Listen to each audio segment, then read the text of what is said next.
We keep calling it coronavirus. That's imprecise. And the actual affliction, this is a little bit like the distinction between HIV and AIDS, right? HIV is the virus, human immunodeficiency virus that causes the autoimmune deficiency syndrome of AIDS. And, we have a strain of coronavirus causes COVID-19, which is what they are calling. That's the more official name for this. But to call it coronavirus doesn't really make sense because there's a lot of coronaviruses. And there have been a lot of coronaviruses in the past, and SARS and MERS and these different outbreaks of upper respiratory infections caused by viruses stretching back now for a couple of decades. We've been seeing this. So there's a movement out there to maybe just come up with a more descriptive, more specific name that people can use in common usage. And I saw people saying that this should maybe be called the Wuhan virus for Wuhan City, the Wuhan city in China where this first showed up. Also happened to be very near the Special Virology Institute in Wuhan, which is the only place where they keep hundreds of live viruses where we are told this is entirely coincidence. It perhaps is entirely coincidence. It's a big coincidence. But the Wuhan virus is something that has been making the rounds. And sure enough, the left jumped on this because virtue signaling is the water in which the left swims, right? Virtue signaling is everything to them. They started immediately, Chris Hayes at MSNBC, who's just, I don't know, deeply unimpressive guy, gets paid a lot of money to tell libs what they want to hear.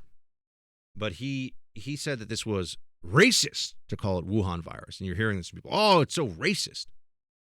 That's really interesting. And also, is it one of these moments where you get a reminder of how ignorant our media class that pretends to be so knowledgeable about everything all the time, pretend to have the answers, pretend to be smart, pretend to be well-read. Calling it the Wuhan virus is racist. But is it racist to call it Ebola?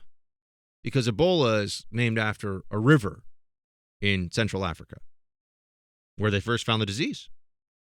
Is it racist to call it West Nile virus? Because, the Nile River, that's actually where that came from. Is it racist to call it Zika, which I believe also originated in Africa, named for either a river or a region? Is it racist to call it Lyme disease, literally named for Lyme, Connecticut? Oh, good heavens. Not named after Lyme. Yeah, named after Lyme, Connecticut, which I remember growing up with that. That was a disease that had people really on edge. There were concerns that they couldn't treat it very well, and that we were all getting Lyme disease from ticks from just walking around in the grass. We all forget this now, but in the 90s, Lyme disease had a lot of people on edge. Less so now. It's still a very serious disease if you get it. But so diseases are named the Spanish flu, which doesn't really come from Spain, but Spain was one of the first places after the First World War that allowed coverage of it in the press, in the media. So it got called the Spanish flu. But again, this is just these are unserious people in the media. They don't know anything. They're not knowledgeable. They don't care to impart real wisdom or expertise to the public. It's all just like, look at me, I'm so great, I'm so smart all the time from these idiots. Calling it Wuhan virus is not racist, and to say that is parading one's own ignorance. But lots of libs over the weekend went into that. Oh, how dare you call it Wuhan virus? Come up with a more creative name like Ebola, named after the river in the Congo region of Africa. Yeah, that's libs for you, folks. Shaking their finger at you, yelling at you, calling you names when really they're just showing how ignorant they are.